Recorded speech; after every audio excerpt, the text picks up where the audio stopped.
Welcome to Stuff You Missed in History Class, a production of iHeartRadio.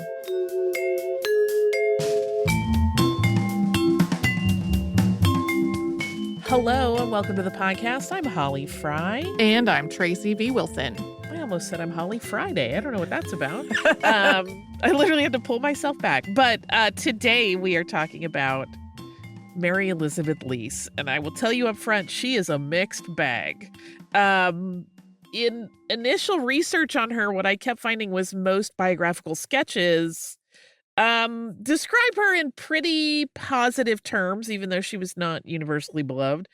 She was a progressive political activist. She fought big business. She worked on behalf of the common man, particularly farmers, and she believed really strongly in the importance of third parties in the U.S. political system. All of that's true, and it makes her sound pretty cool, but it leaves out some really problematic parts of her story and ideology. Her story, which also plays out during the Gilded-Age, when, much like today, the difference between rich and poor in the U.S., very stark, very unbalanced, with just a handful of people holding the vast majority of the nation's wealth. But it also offers a glimpse into the repetitive nature of politics and social structure in the U.S., as a lot of the issues she spoke about and advocated for are things we are hearing about all the time in the news today. There is also a moment in this show where one of her detractors says something that sounds like you heard it on a soundbite from 1969. Took me so by surprise. So Mary Elizabeth Lyons was born September 11th, 1853 in Ridgeway, Pennsylvania. Her father was Joseph P. Lyons, and her mother was Mary Elizabeth Murray Lyons, and both of them were Irish and had immigrated to the United States. Mary had two older brothers who had been born in Ireland. They were Patrick and Daniel. The family had left their home country after Joseph had been involved in a conflict with British landowners. He had lost his tenant property during the famine and had also been instrumental in leading a revolt against the landowners, and that had made him a wanted man. During the U.S. Civil War, which started when Mary was just 8, her father Joseph and her two brothers served in the Union Army. Joseph was drafted, but her brothers volunteered. Both of her brothers, one of whom was adopted, were killed in action, and Joseph is said to have starved to death while he was a prisoner of war. There is, we should note, some conflicting information about all of this, because in some accounts, Joseph, Patrick, and Daniel are said to have received money to serve as stand-ins for military service. We've talked about this practice on the show before, where they would report in lieu of wealthy draftees who basically paid them to say, go be me for this conflict. Mary, after all of this had happened, believed that the war was entirely the fault of the Democratic Party and that it was the direct cause of her sorrow, and she grew up with a deep disdain for pretty much all Democrats. The Democrat Party at this point in history was generally a party of wealthy white slave owners. That's where we are in the arc of political parties in the U.S. So Mary Elizabeth attended St. Elizabeth's Academy in Allegheny, New York, and graduated in 1868 at the age of 15. She taught in a school in Pennsylvania for 2 years before moving to Kansas in search of better wages for teachers. She'd already shown an interest in the labor movement at that point. Even as a teen, fresh to the profession, she had tried to get a teachers' union together at her first job, primarily because of poor pay. Clients got a teaching appointment in a Kansas Catholic school, which was St. Anne's Academy, and that was in the town of Osage Mission. In Kansas, Mary Elizabeth met a pharmacist clerk named Charles L. Lease, and the two of them married on January 30th, 1873. According to Charles's account, it had been Mary who pursued him. He had not particularly been interested in courtship or marriage, and then she kind of inserted herself into his life. Because Mary was politically active before she met Charles, they had what was probably sort of a unique marriage for the time, one in which she and her husband were of differing political views. Although it seems that Charles was a lot less passionate about his Democrat affiliation than Mary was about her ideologies. Mary left her teaching job when she married Charles and she became a homemaker, although that role did not particularly suit her. She started coming up with ways to stay mentally stimulated, and one of them was that she started writing. And among the works that she wrote during this time was a play that was put on at one of the local schools that imagined what the U.S. might be like if it had been run by women. Charles and Mary Elizabeth moved to Kingman County, Kansas in early 1873. They got a plot of land through the Homestead Act and they started a farm there. They had borrowed money to set up the farm with everything that it needed, but they found that things were really rough going. After living a pretty comfortable life for their first several months of marriage, they found themselves living in a dugout house before they could get a sod house made. They also realized that farming is very difficult work. They were not good at it. They did not produce anything to sell. They defaulted on their loans, and the farm was repossessed. Just a year after they had ventured into farming, they had lost everything and moved to Denison, Texas. Yeah, I get the vibe, because farming will come up again, that Mary had kind of a romantic idea of what it was to be a farmer, even as she became very well acquainted with a lot of farmers. Um, she really thought that was going to be a great life. Mary was pregnant when they made this move to Denison, and she gave birth to their first child, Charles Henry, in late 1874. In Texas, Charles found work at a pharmacy once again. This time he was working for Atchison's drugstore. And to help make ends meet, Mary Elizabeth worked as a washerwoman. And during this time, she also started studying law. Now, this was not a case where she attended law school. Rather, she apprenticed with the law firm of Aldrich and Brown, and she studied law there. Apprentices who learned in this manner were allowed to sit for the bar exam. And Mary is said to have pinned her law notes over her washtub, so as she did her customers' laundry, she could also study. Atchison's drugstore provided the Leases with more than an income for Charles. It was owned by Dr. Alexander Atchison, and he and his wife Sarah became a significant influence on Mary Elizabeth. Sarah Atchison was active in the temperance movement, and she recruited Mary Elizabeth into that cause. Mary Elizabeth joined the Women's Christian Temperance Union and started giving speeches to promote temperance. She was really good at this. Many years later, the New York Times would write of Mary, quote, "She had a resounding voice and a knack for forceful phraseology that carried conviction and enthusiasm." So that voice and her use of it would really define the rest of her life. Charles, meanwhile, was trying to improve their finances by flipping lots. He recognized that Denison was growing, and so he would purchase empty lots when they came available, and then he would sell those lots at a markup as the town expanded. In 1880, Mary and Charles also had a second child, Evelyn, and then a third child in 1883. That was their daughter, Grace. After almost a decade in Denison, Mary and Charles moved back to Kingman County, Kansas. They didn't completely leave Denison behind, though, at least not financially, because Charles continued to be active in the real estate market there for years. They had decided to try to farm again in Kansas. This time, they went with the route of renting a house with land instead of taking on property. They didn't have a whole lot greater success the second time than they had the first, though. Although they apparently did a little bit better in terms of producing an actual corn crop, it still didn't make them very much money. After they moved back to Kingman County, the Leases had a son named Ben-Hur. Biographer Brooke Speer theorized that he was named after the character in the book, which came out in 1880. Mary and Charles had 2 other babies during their time in Denison who did not survive their infancy. The family moved from their failed second farm to Wichita, and over time, Mary used her growing circle in Wichita society to talk to other women about things like temperance and suffrage, and soon she was a leading voice in women's activism circles.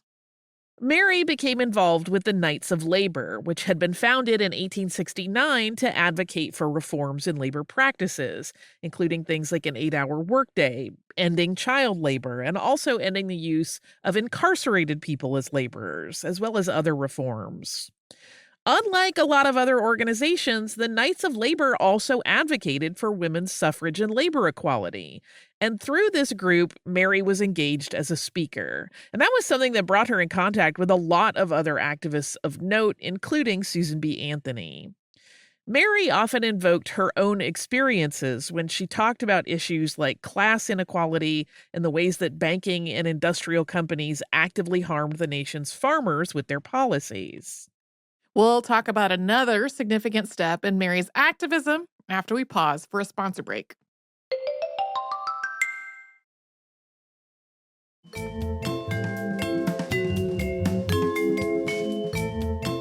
In 1888, Mary's involvement in activism kind of shifted into high gear when she attended the Union Labor Party's state convention. She had been aligned with the Republican Party prior to that, but the party's stance on tariffs as good for the economy and their lack of support for farmers had soured her opinion of the organization. In contrast, the Union Labor Party wanted a financial structure for the country that was beneficial to the people actually doing the work, so it was very much in line with her ideology. Lease actually ran for office as a member of the Union Labor Party. At the convention in 1888, she was chosen as the Union Labor candidate for superintendent of Sedgwick County Schools, although neither she nor the other candidates that the Union Labor Party put forth for various offices fared well at all in the election.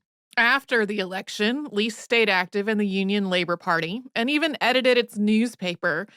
Before the end of the decade, though, Mary moved to the Farmers Alliance, which had started in Texas almost 2 decades earlier. She wasn't eligible for membership in the Farmers Alliance because she was not considered to be part of a farming family. But she was welcomed as a participant, and her involvement really drove the membership numbers way up. We've already said she was a compelling speaker, but she also offered women in farm communities a glimpse at ways that they could be politically active, and a lot of that growth came from women joining the movement. The Farmers Alliance wasn't a political party, it was a protest group and an agrarian movement. As Mary Lease's involvement in activism with the Farmers Alliance was heating up, she gained a very powerful enemy in Kansas Republican Senator John James Ingalls. Ingalls was anti-suffrage, and he made statements about activists that truly sound exactly like conservative rhetoric in the 1960s. This is what I mentioned at the top of the show.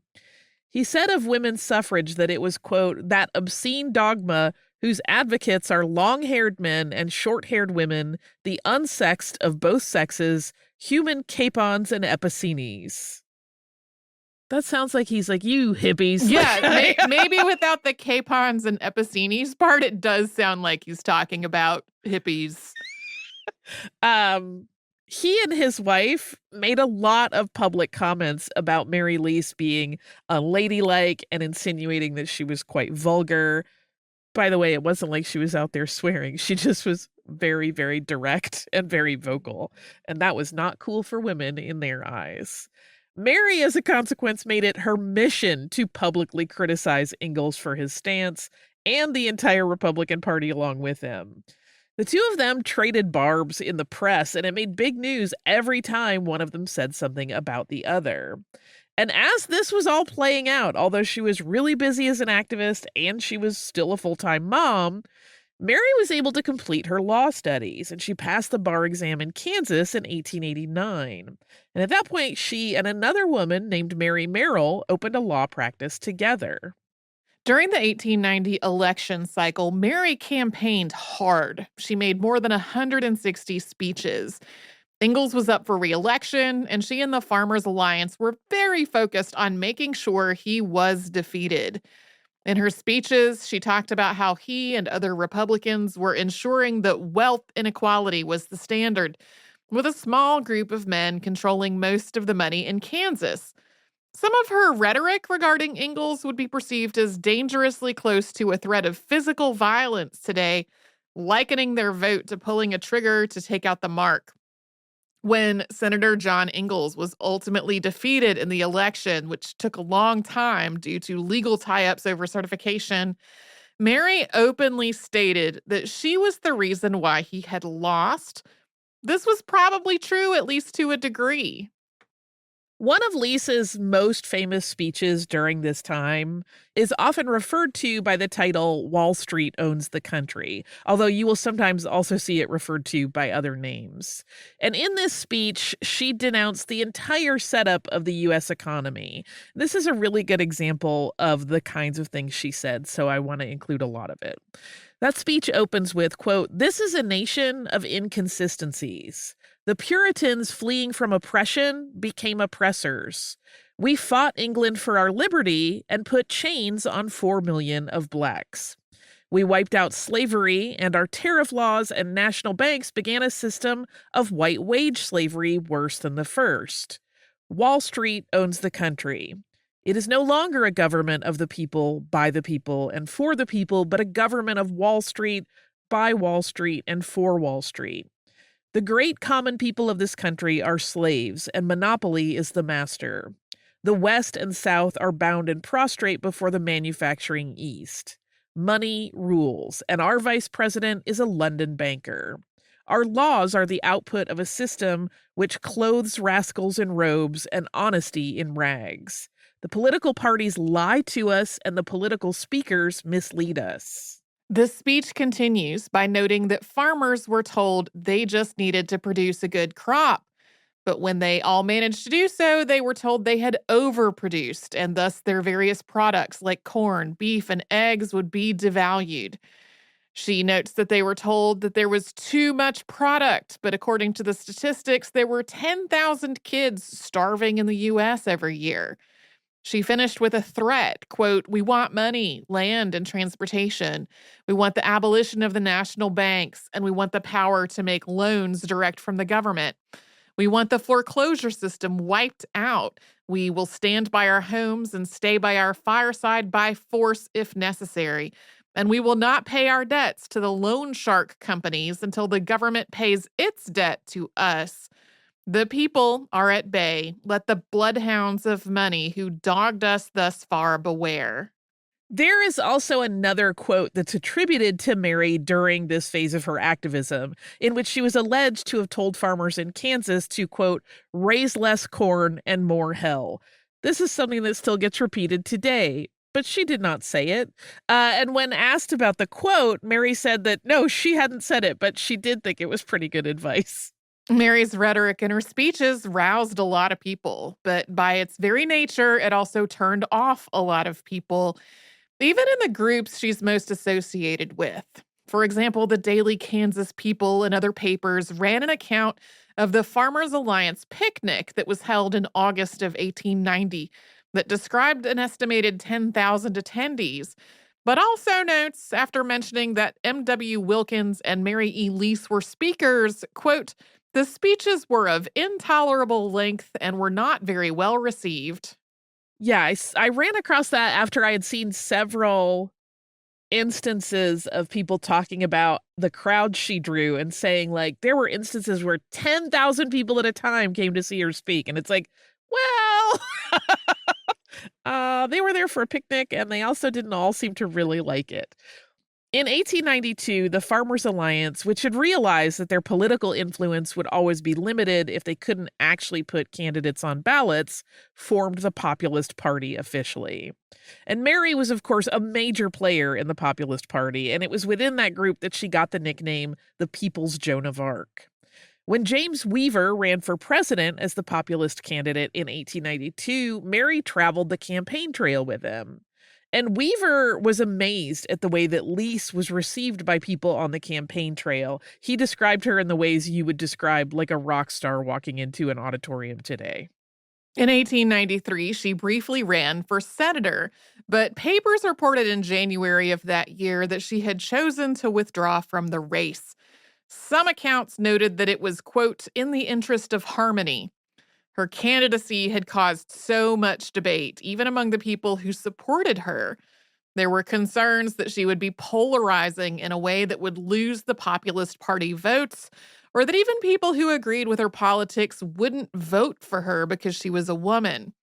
She was also relentlessly attacked by her rivals, who suggested that no woman would have the Constitution to handle public office.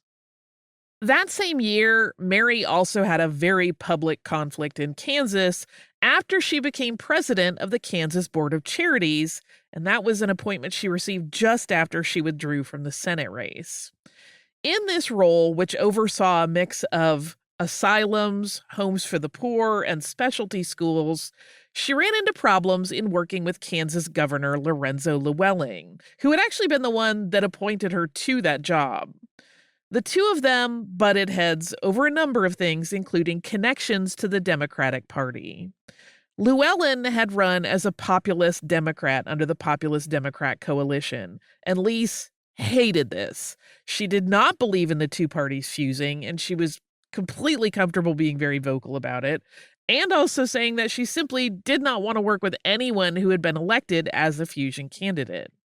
She also got really mad when Llewellyn appointed Democrats to the Board of Charities, not only because of their political affiliation, but also because she thought that she was supposed to be the only one who could make decisions on who was going to be on the board.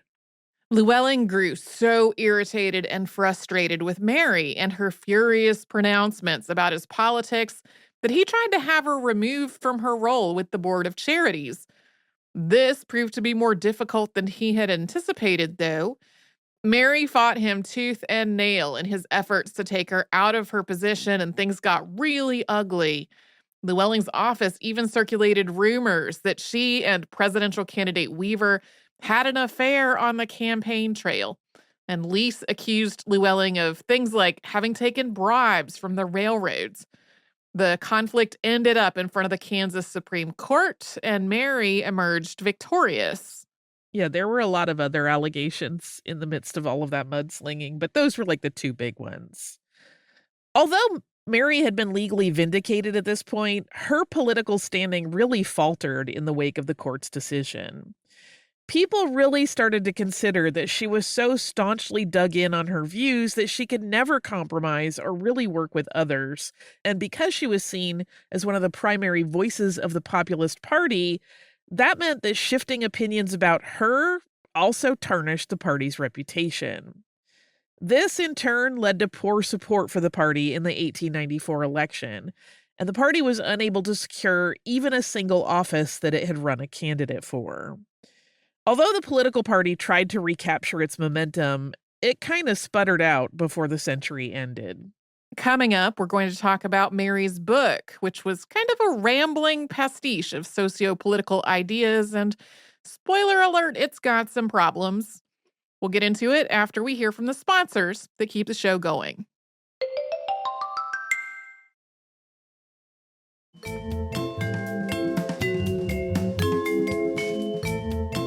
In 1895, Mary published a book titled The Problem of Civilization Solved, which is pretty bold. Yeah. In it, she examines the rising numbers of the lowest income classes in the United States, and she explains what she feels are the causes of this problem. She does so this way. Quote, "The tide of pauperism is steadily rising, and we are rapidly approaching the condition of Europe in the last century. Class legislation has done much to swell the list of America's paupers, but Europe's system of dumping its pauperized class upon our shores has done more. An ever-increasing swarm of dependents are with us. The cause can be traced to class legislation and militarism. The one, the curse of our free institutions, and the other, the bane of European civilization. The remedy lies not in doling out alms to humanity until the recipients of charity become chronic beggars, but in first removing the cause of extreme poverty by giving every toiler access to the soil, making the ballot the key to unlock the garner where his birthright lies."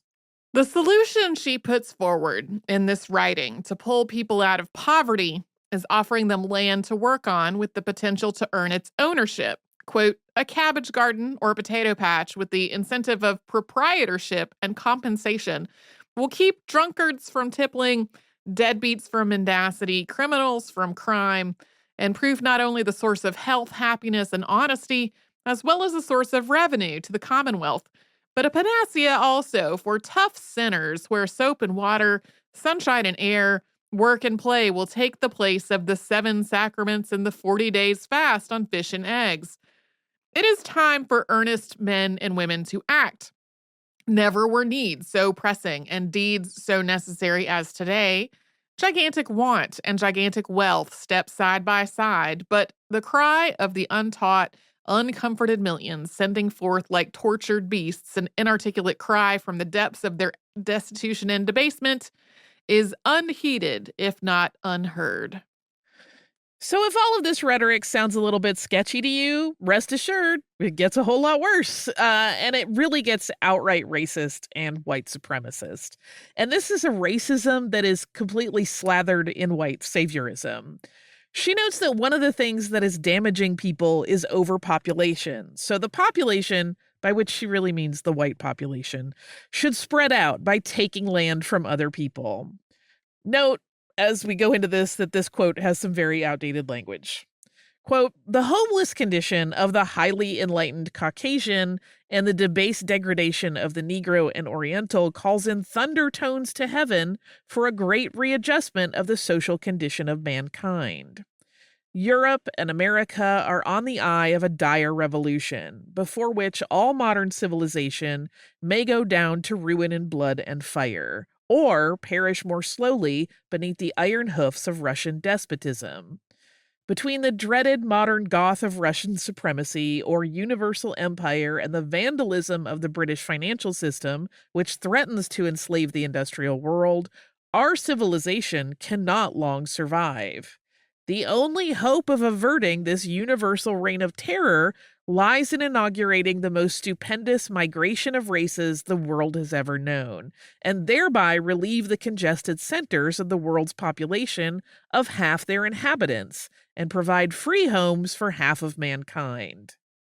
This can be done by colonizing the tropics in America and Africa with 50 million white families as planters on estates of 200 acres each, with 3 families of Negroes or Orientals as tillers of the soil.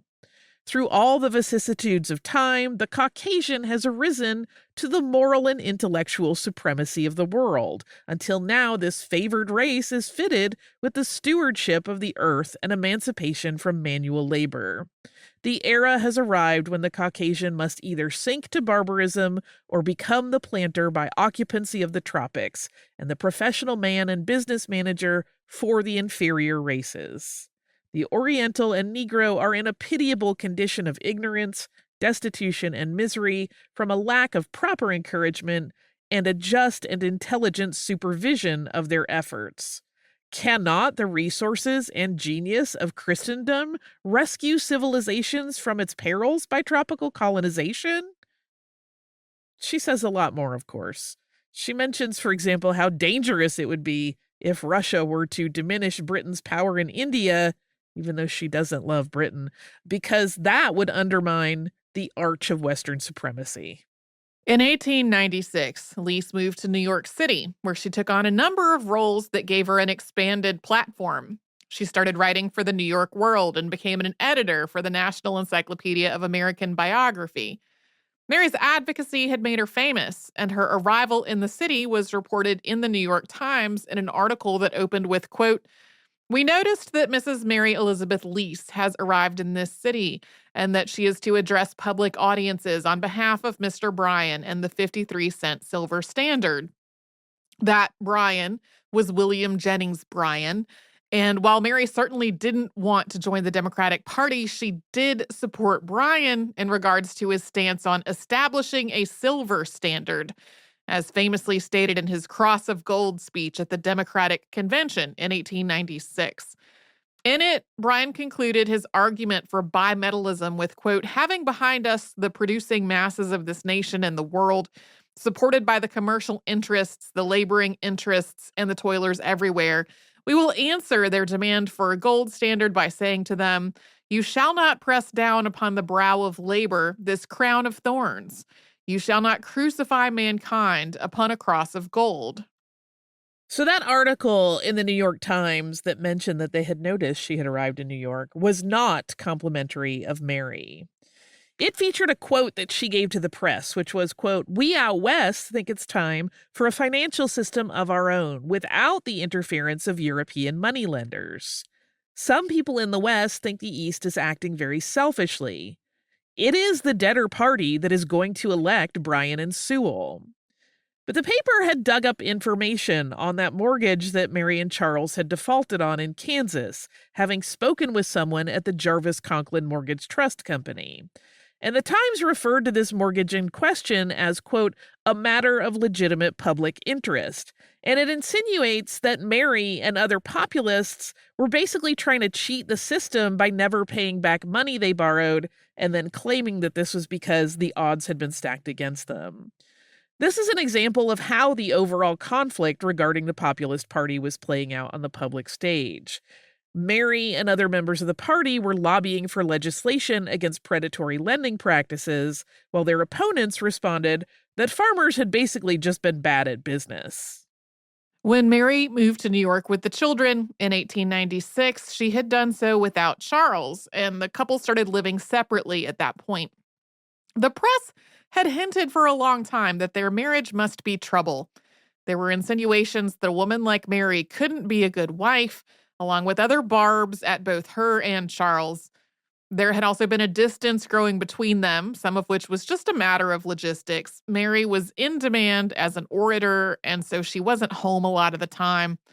And it does seem that her activism made Charles uncomfortable over time, especially as her fame grew, and she was often embroiled in very public feuds with prominent people. The two of them seem to have maintained a pretty cordial relationship, although they did divorce in 1902. In 1912, Mary joined the Bull Moose Party, and she spoke at rallies supporting Teddy Roosevelt's campaign that year. By this time, she had nothing positive to say about the Democratic or Republican parties. She called the Democrats a political putrescence, and she referred to the Republican Party as, quote, "the slave of the money power."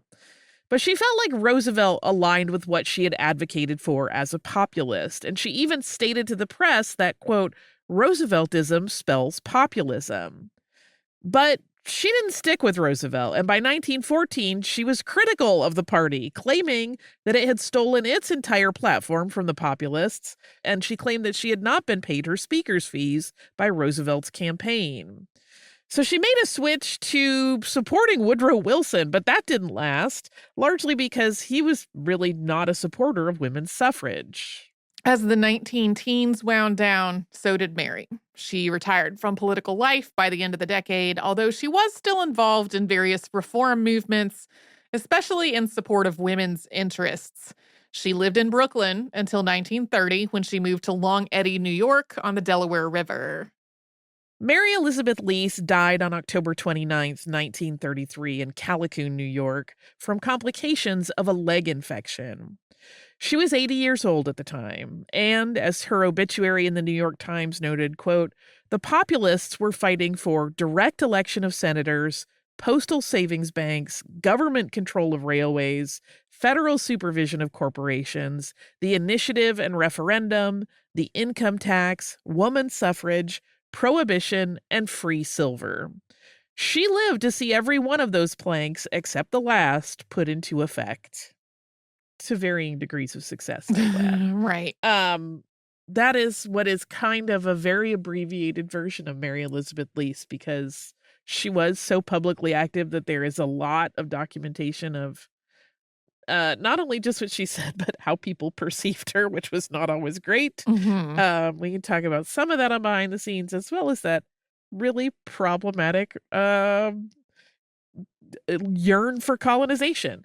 But before that, we'll have adorable kitty talk.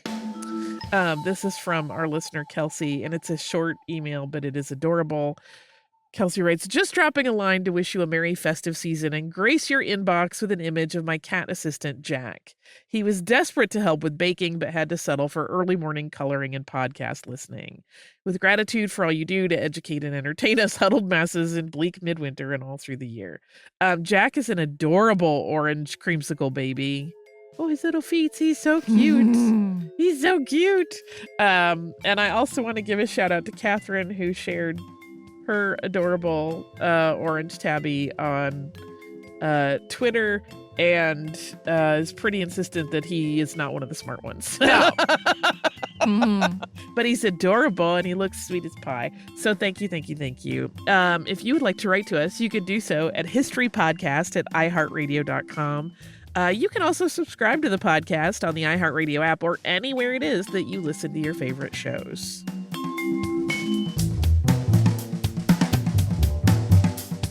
Stuff You Missed in History Class is a production of iHeartRadio. For more podcasts from iHeartRadio, visit the iHeartRadio app, Apple Podcasts, or wherever you listen to your favorite shows.